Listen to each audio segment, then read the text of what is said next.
warahmatullahi wabarakatuh. Perkenalkan, nama saya Muhammad Raka Pratama dari semester 2A.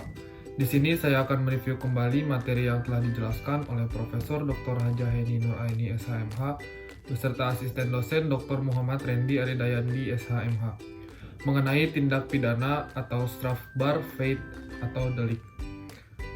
Yang pertama ada istilah.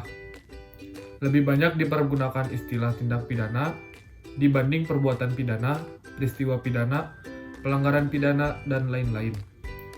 Alasannya yaitu yang pertama, dari segi sosio-yuridis, hampir semua perundang-undangan pidana menggunakan istilah TP atau tindak pidana. Yang kedua, semua instansi penegak hukum dan aparat menggunakan istilah TP. Dan yang ketiga, para mahasiswa mengikuti tradisi dan kebiasaan menggunakan istilah TP dibanding perbuatan pidana. Contohnya, yang pertama ada Undang-Undang Nomor 7 Tahun 1955 tentang Tindak Pidana Ekonomi. Yang kedua ada Undang-Undang Nomor 35 Tahun 2009 tentang Tindak Pidana Narkotika. Dan yang ketiga ada Undang-Undang Nomor 20 Tahun 2001 tentang Tindak Pidana Korupsi. B. Pengertian tindak pidana merupakan pengertian yuridis yang berbeda dengan istilah kejahatan atau perbuatan jahat. Dilihat dari isinya, terdiri dari 1. Perbuatan pidana atau criminal act. Dan yang kedua, pertanggungjawaban pidana atau criminal responsibility atau criminal liability. Terdapat pandangan yang memisahkan pengertian antara perbuatan pidana dan pertanggungjawaban pidana atau dualistis. Pandangan yang menyatukan pengertian pidana dan pertanggungjawaban pidana atau monistis. Pada akhirnya, baik dualistis maupun monistis mempunyai tujuan yang sama, yaitu pidana. Kemudian, ada unsur-unsur tindak pidana. Terbagi menjadi dua, unsur objektif dan unsur subjektif. Unsur objektif. Yang pertama ada perbuatan atau kelakuan. Lalu yang kedua, ada akibat yang menjadi syarat mutlak dari delik. Yang ketiga, ada unsur melawan hukum. Dan yang keempat, ada unsur lain yang menentukan sifat TP. Yang kelima, unsur yang memberatkan. Dan yang keenam, ada unsur tambahan yang menentukan TP.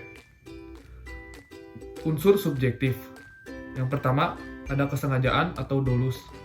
Lalu kealpaan atau kulpa, niat atau forenement, maksud atau objek, lalu dengan rencana terlebih dahulu atau met voorbedachte tadi. Lalu ada perasaan takut atau fresh. Tindak pidana juga mempunyai pengertian yang luas, terdiri dari A. Bagian delik atau bestandelen van het delik, meliputi yang pertama, terdapat dalam rumusan delik. Lalu yang kedua, penuntut umum harus mencantumkan dalam surat dakwaan. Yang ketiga, harus dibuktikan di pengadilan. Dan yang keempat, apabila tidak terbukti, hakim harus membebaskan terpidana atau terdakwa. Lalu ada elemen atau unsur delik. Elementen van delik, meliputi yang pertama, tidak terdapat dalam rumusan delik. Yang kedua, hal yang dapat dipertanggungjawabkan sesuatu tindakan atau sesuatu akibat terhadap pelakunya. Yang ketiga, harus dianggap dan disyaratkan dalam setiap rumusan delik. Lalu yang keempat, penuntut umum tidak perlu mencantumkan dalam surat dakwaan. Dan yang terakhir, apabila hukum merasa ragu, maka harus melepaskan tertuduh dari segala tuntutan hukum. Kemudian, ada teknik atau cara merumuskan tindak pidana. Yang pertama, hanya memberikan nama yuridis atau kualifikasi tanpa menyebutkan unsur-unsurnya. Misalnya, pasal 351, pasal 297, dan pasal 184 KUHP. Yang kedua, hanya menentukan unsur-unsurnya tanpa memberikan kualifikasinya atau nama yuridisnya. Misalnya, pasal 281 dan pasal 305 KUHP.